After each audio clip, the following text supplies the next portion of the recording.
Everyone, so yeah, back from an next review, and in keeping with the Ultraman trend that I've been on for the past couple weeks, as well as the latest Buys update, we're going to be taking a look at the Mill Creek Blu-ray for Ultraman G'd, one of the most recent releases from Mill Creek as part of their Ultra Hero series releases. So yeah, let's just dive right in. So Ultraman G, 29th entry in the Ultra series, after Orb, obviously. So this picks up where, basically, a little bit after where Ultra Fight Orb left off.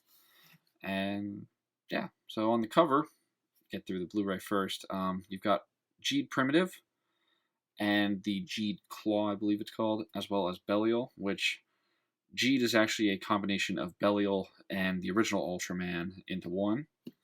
And that's part of the whole capsule system, which I'll get onto that once we move past the Blu-ray release itself. And on the back here, we've got, or on the spine, sorry, we've got the G'd Claw, or the G'd Riser, which is the transformation device for this show. It's a Series Plus movie set, as they've been doing with all the newer shows. And the title itself, Ultraman G'd. And on the back, we've got G'd Final, which is one of his forms from the G'd Connect the Wishes movie. And the show runs for 11 and a half hours, which that's about standard for a newer Ultra show. And let's just dive right into the inside. So, obviously, as you guys can see, I don't have the slipcover. I just kind of display it as is. No big deal to me. But on the inside, you've got a booklet, which I'll get onto that in a little bit.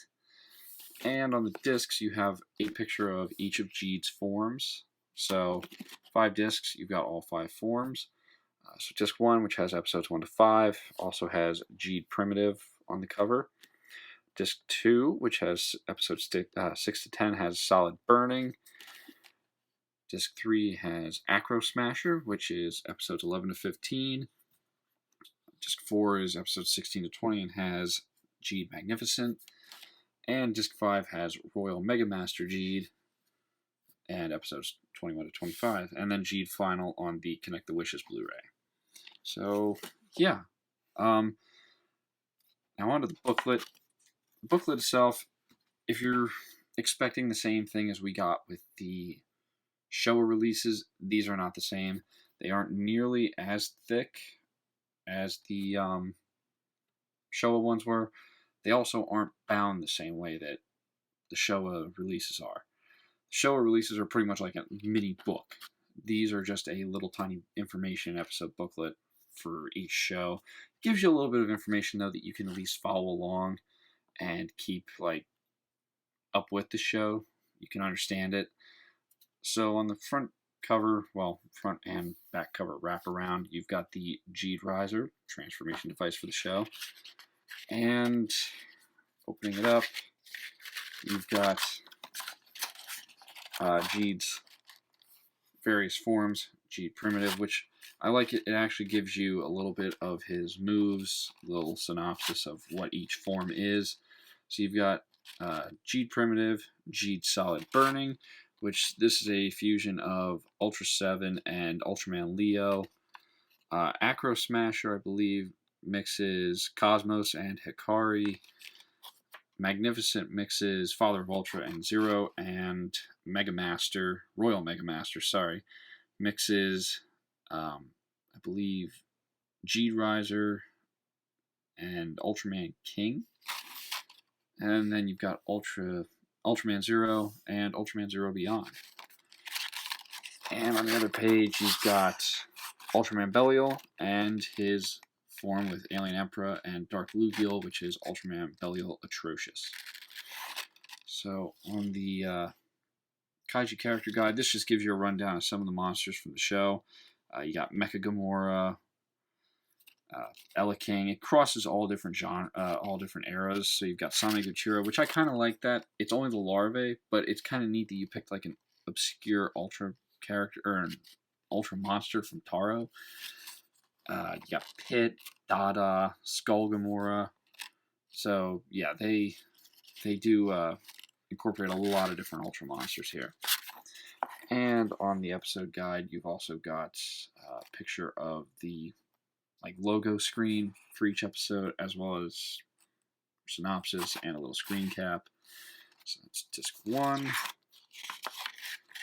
2,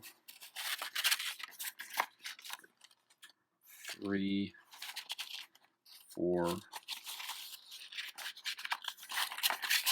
5, and the G Connect the Wishes movie, which I do like. They give you a little bit of trivia as well and some key points for the show or for the movie, as well as a little synopsis. So yeah. So now moving on to the show itself, I'll get my gripes with it out of the way. My only gripe really being the transformation. I'm not as big a fan of being able to mix two Ultra characters together to make one, even though I do like Jeed's design, and especially like that they incorporate the original, like even with Solid Burning, incorporating Leo. It's just, maybe it's because I'm so used to the Showa series where it's, for the most part, except for Ace, been one Ultraman and one human host. But I'm sure in time it'll grow on me. They basically took the similar concept of Orb with the Orb ring and the cards, but now they moved it to the Geed Riser and capsules for transformation. So similar concept, but not exactly the same. And as far as watching this show, I didn't start it after Orb. I actually watched it before Orb, and he's actually kind of slightly introduced in Ultra Fight Orb for a brief bit. So I would advise watching Ultra Fight or Ultraman Orb, Origin Saga, Ultra Fight Orb, and then checking out Geed if you want to follow the continuity of it. If not, Geed is a perfect place to pick up if you want to get into the newer shows. Characters in this show are actually pretty good as far as like human characters go. If I had to pick my two favorites, I'd have to say Pega and Leto. Leto, it's funny how he can go, just because he's paired with Seven, he can go from being this scared sales rep, like very timid sales rep, to this badass stoic character just as soon as Zero takes over his body. It's actually pretty sweet. Pega himself, he's a great complement, like counterpart to Riku. Not saying that any other characters are like less interesting in like how they're portrayed. It's just those were the two standouts for me. This show also incorporates what's known as, I believe, a shining star, which is, or I don't remember what they called them, but there's a little star that certain people have that if like Geed were to get it, it'll give him a new capsule, or if Belial were to get it, it gives him a new monster as well. It's an interesting concept. You have to watch the show to understand it. But overall, I don't really have too many complaints with the show. We don't have to worry about transfers with this because it's obviously a newer show, so it's shot with different stock than the classic shows. Certain episodes, it is hard to follow, and certain plot lines, it's hard to follow as well. But I would highly recommend checking the show out, especially if you're interested in the newer shows. I will say that this is one of the better shows as far as New Ultraman goes. And yeah, same basic release that we've gotten from Mill Creek before. Static menus with episode listings. I would like it if they actually, like for the newer shows, gave the Ultraman form that accompanies each disc, just so you know which disc you're putting in. But minor gripe. Overall, though, for the price, because now you can find these for about $15 to $20, especially on Amazon. That was about how much I paid. They're definitely worth the money, and I'd recommend picking up the newer shows if you're interested. And yeah, that's about all I have for you guys. It's just a show you have to kind of check out yourself to decide for yourself if you like Geed. But yeah, so I'm going to give the Blu-ray release itself 3.5 out of 5. There's not much to it. Wish the booklets would have been a little bit better bound, but other than that, it's a great release. And the show itself, I'll give a 4 out of 5, mainly for my minor gripe of the transformation device and just some of the characterization, some of the plot lines. So yeah, Hope you guys enjoyed the video, and I'll see you guys for my next review.